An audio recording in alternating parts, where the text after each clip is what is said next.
নমস্কার বন্ধুরা, কেমন আছেন সবাই?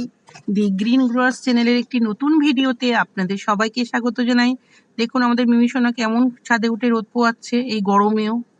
দেখুন আজকে আমি দুপুরবেলা ছাদে উঠেছি। দেখুন ছাদে উঠে সব দিকটা একবারে দেখে নিলাম। এখানে রয়েছে আমার পুরনো দুটো ঢেঁড়স গাছ রয়েছে। আমি উপরটা কেটে দিয়েছি, শুকিয়ে গেছে বলে, সেখানেও দেখি ফুল রয়েছে। যেটুকু ডাল ছিল আর কি, তাতেও দেখি কুড়ি। এটা একটা হাইব্রিড টমেটোর গাছ। দেখুন কি বড় বড় টমেটো হয়েছে, দেখুন বন্ধুরা, এবং আরো ধরছে। দেখুন বন্ধুরা, আমি কি করি, গাছগুলো কলের ভারে ঝুলে যায় বলে আমি দড়ি দিয়ে না উপরে দড়ির সাথে বেঁধে দিই। আমার প্রায় প্রত্যেকটা গাছই এইভাবে বাঁধা রয়েছে। এই গাছটি ওই একইভাবে আমার মাটি তৈরি করা রয়েছে। ঢেঁড়স গাছ ছিল, ওখানেই আমি বসিয়ে দিয়েছি গাছ। আবার সেখানে একটি লঙ্কা গাছ হচ্ছে, লঙ্কা গাছে দেখি লঙ্কা ধরেছে। দেখছেন বন্ধুরা কি বড় বড় টমেটো হয়েছে, দেখুন সব এতে ফুল।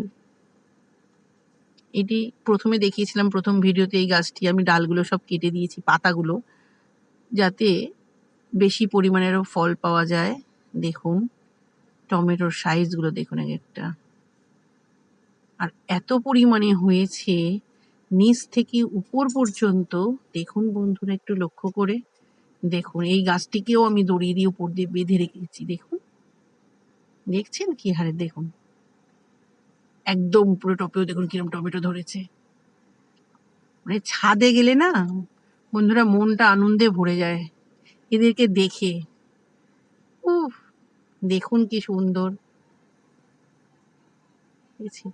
পাশ দিয়ে আরেকটা ডাল বেরিয়েছিল, সেই ডালেও দেখি প্রচন্ড হয়েছে উপর থেকে নিচ পর্যন্ত। দেখুন বন্ধুরা, দেখুন একেও আমি দড়ি দিয়ে বেঁধে রেখে দিয়েছি, সাদা দড়ি দিয়ে দেখছেন বেঁধে রেখে দিয়েছি। না টান দিয়ে রাখলে তো শুয়ে পড়েছে, ওই কারণে দেখছেন একদম শুরু থেকে শেষ পর্যন্ত টমেটো ভর্তি। এটা হচ্ছে দিশি। আরেকটি গাছ আছে, সেও ফলছে। দেখুন ওই পাশে যাই একটু, আরেকটি গাছের কাছে। সেই গাছটিতে মানে আমার হাজবেন্ড কিভাবে বেঁধে রেখেছে গাছটিকে, দেখুন ও তো দাঁড়াতে পারছে না। মানে কিভাবে ওকে রেখেছি, 3টে বাঁধন দিয়েছি এই একটি গাছকে। এত প্রচন্ড হয়েছে, আর তেমন ফলগুলো বড় বড় হয়েছে। কিভাবে ঝুলে আছে দেখেছেন এখনো, বাধা দেওয়ার পরেও। দেখুন দেখুন কিভাবে আমি ওই যে লাল দড়িটা দিয়ে বেঁধে রেখেছি, এদিক ওদিক করে ক্রস দিয়ে বেঁধে রেখে দিয়েছি।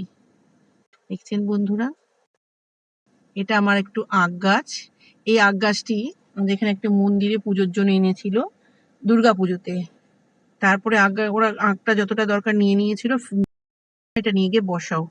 তাই বসানোর পরে দেখুন আখ গাছটা ধরে গেছে। এবার তার নিচেও কতগুলো লঙ্কা গাছ, তাতেও ফুল এসে গেছে। বন্ধুরা, আমি সাধারণত এগুলোকে রিপোর্টিং করব। সাধারণত আমি কোনো গাছ সহজে নষ্ট করতে চাই না বা করিও না। আপনারাও কিছু গাছ লাগান, পৃথিবীটাকে একটু সবুজ করার চেষ্টা করি। আসুন না সবাই চেষ্টা করি। আমার ভিডিওটি ভালো লাগলে লাইক, কমেন্ট এবং শেয়ার করবেন, এবং আমার চ্যানেলটিকে সাবস্ক্রাইব করবেন। ধন্যবাদ।